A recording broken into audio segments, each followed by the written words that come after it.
اعوذ باللہ من الشیطان الرجیم، بسم اللہ الرحمن الرحیم۔ تمام ناظرین کو السلام علیکم۔ ناظرین، آج ہم موجود ہیں عمان کے شہر سلالہ میں، اور میرے ساتھ موجود غلام رسول چھوربٹ فرنو سے، نذیر بھائی چھوربٹ سکسا سے، طاہر بھائی۔ دوستو، غلام رسول بھائی ویسے تو مسقط میں ہوتے ہیں، ان دنوں کسی سرکاری کام کی وجہ سے یہاں سلالہ آیا ہوا ہے۔ نذیر بھائی بھی ہماری خوش قسمتی ہے جو کہ چھٹی سے اب واپس ہمارے درمیان آ چکے ہیں، اور طاہر بھائی اس سال چھٹی نہیں گئے۔ میں خود بھی اس سال یہاں سلالہ میں ہی موجود ہوں۔ آج ہم جا رہے ہیں ایک نہایت مقدس مقام، حضرت ہود بن عابر علیہ السلام کے روضہ مبارک پر۔ یہ جگہ نہ صرف سکون اور روحانیت سے بری ہوئی ہے، بلکہ تاریخ کے ایک ایسے باب سے جڑی ہے جو ہمیں صبر، ایمان اور اللہ پر یقین کا درس دیتا ہے۔ اللہ پاک نے حضرت ہود علیہ السلام کو قوم عاد کی طرف اپنا نبی بنا کر بھیجا تھا۔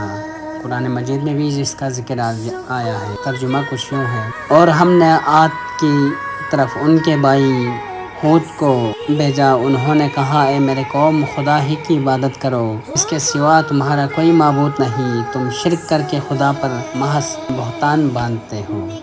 قوم عاد حضرت نوح علیہ السلام کی چوتھی پشت میں سے تھے۔ قوم عاد کو اللہ تعالیٰ نے ہر طرح کی نعمتوں سے مالا مال کیا ہوا تھا۔ یہ قوم خوشحال تھی اور آرامدہ زندگی گزارتے تھے۔ یہ قوم لمبے قد چوڑے جسم والے لوگ تھے۔ اس قوم میں لمبا قد والے کا قد کم از کم 100 گز میں سے بھی اوپر تھا، اور چھوٹے قد والے کا بھی تقریباً 60 گز کے تھے۔ یہ قوم بھی پتھروں کو کاٹ کر ان کے بت بنا کر ان کی پوجا کیا کرتے تھے۔ ان میں سے کچھ لوگ حضرت ہود علیہ السلام پر ایمان لائے تھے، مگر پھر بھی ان کے سرداروں سے ڈرتے تھے اور اپنا ایمان چھپاتا تھا۔ اس قوم کے طاقتور لوگ کمزوروں پر ظلم ڈھانے لگے تھے، اور یوں ظلم کا بازار گرم ہونے لگا تھا، اور یہ قوم اللہ تعالیٰ کی کھلی نافرمانی کرنے لگی۔ اللہ پاک نے حضرت ہود علیہ السلام کو اس قوم پر اپنا نبی بنا کر بھیجا تھا۔ حضرت ہود علیہ السلام نے بہت کوشش کی یہ قوم راہ راست پر آ جائے، مگر ان میں چند لوگوں کے سوا کسی پر آپ کے وعظ و نصیحت کا کوئی اثر نہ ہوا۔ اس خودسر قوم نے نہ صرف شرک کرتا بلکہ حضرت ہود علیہ السلام پر بھی طرح طرح کے غلط جملے کسنے لگے، اور آپ علیہ السلام پر بھی ظلم کرنے لگے تھے۔ یہ خودسر قوم حضرت ہود علیہ السلام پر ظلم کرتے اور بڑے بے ادبی سے پیش آتے۔ ساتھیوں، اس زمانے میں ایک رسم تھی کہ جن پر کوئی گھٹنائیں آتی یا سامنے کوئی بڑی مہم ہوتی تو یہ قوم مکہ حرم جا کر دعا کرتی، اور وہ دعا قبول ہوتی تھی۔ ان دنوں مکہ میں عمائل قوم آباد تھی۔ اس قوم کو مکہ کی سرداری حاصل تھی۔ ساتھیوں، جب قوم عاد پر مصیبت شروع ہوئے تو سرداروں میں سے 70 آدمی دعا مانگنے مکہ حرم بھیجے۔ جب یہ لوگ مکہ پہنچے تو معاویہ بن بکر کے گھر میں مہمان کے طور پہ رکے۔ یہاں ان لوگوں نے دعا کرنے کے بجائے رات رلیاں اور عیاشیوں کی محفلیں سجانے لگے۔ یہ لوگ اپنی قوم کی مصیبتوں کو بھول کر سب اپنی عیاشیوں میں مشغول ہو گئے۔ پھر جب ان کی عیاشیاں ختم ہو گئی تب ان کو خیال آیا کہ یار، ہم تو دعائیں کرنے آئے تھے یہاں۔ اس طرح یہ لوگ پھر سے دعائیں مانگنے لگے، مگر اب کی بار ان کی دعائیں رد گئی۔ ان میں سے ایک شخص مرثد بن میدان، جو حضرت ہود علیہ السلام پر پورا ایمان لائے تھا، وہ کہنے لگے، اے لوگو، جب تک تم حضرت ہود پر پورا ایمان نہ لاؤ گے تب تک تمہارا مقصد کبھی پورا نہ ہوگا۔ اس دوران آسمان پر 3 طرح کے بادل منڈلانے لگے، اور ان بادلوں میں سے آواز آئی کہ ان میں سے ایک ٹکڑا آزما لو۔ تو انہوں نے کالے بادل کو چنا۔ اس طرح یہ کالے بادل قوم عاد پر روانہ کر دیے۔ اس کالے بادل میں سے آواز آئی کہ تم نے خود اپنے لیے عذاب چنا، سو اس کالے بادل میں در حقیقت اللہ کا عذاب چھپا ہوا تھا۔ اور جب یہ لوگ واپس آئے تو یہ بادل بھی ان کے ساتھ آئے تھے، اور پھر ان کے اوپر عذاب الہی شروع ہو گئے۔ جب ان کے اوپر عذاب آئے تو حضرت ہود علیہ السلام نے جو اپنے اوپر پورے ایمان لائے تھے، چند لوگ تھے، ان ساتھ لے کر کسی محفوظ مقام پر پہنچے۔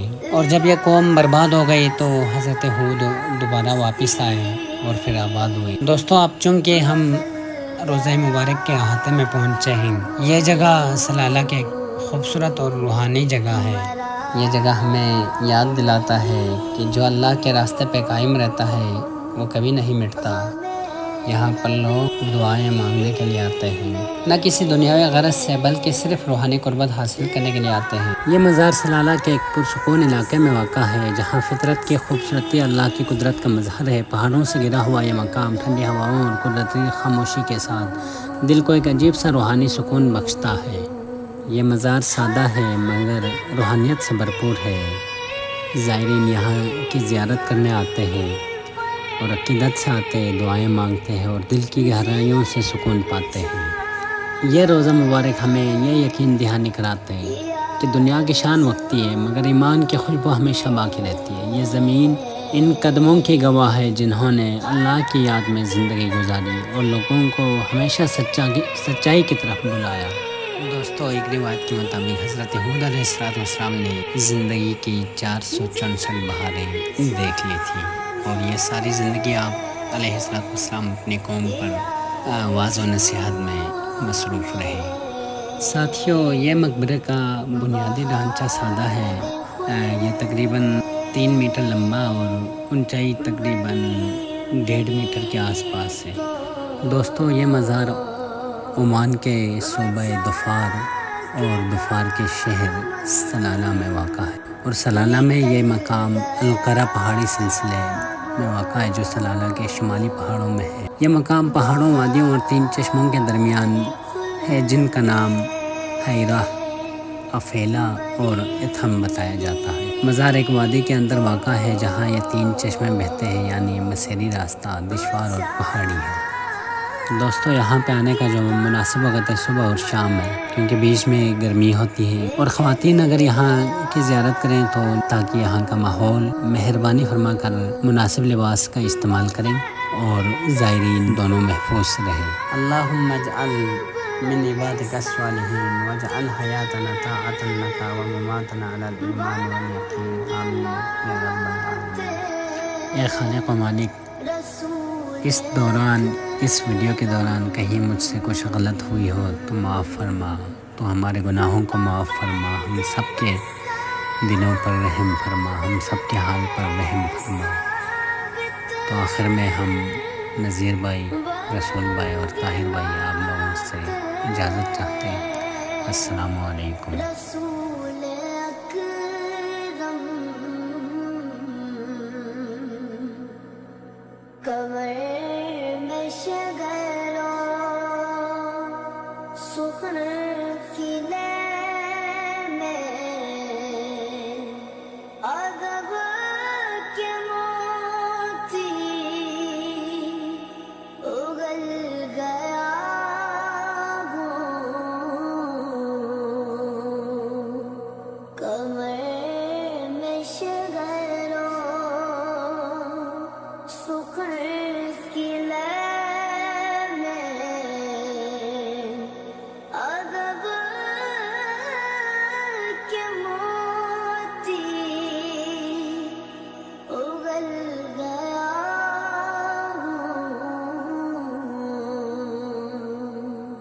سکون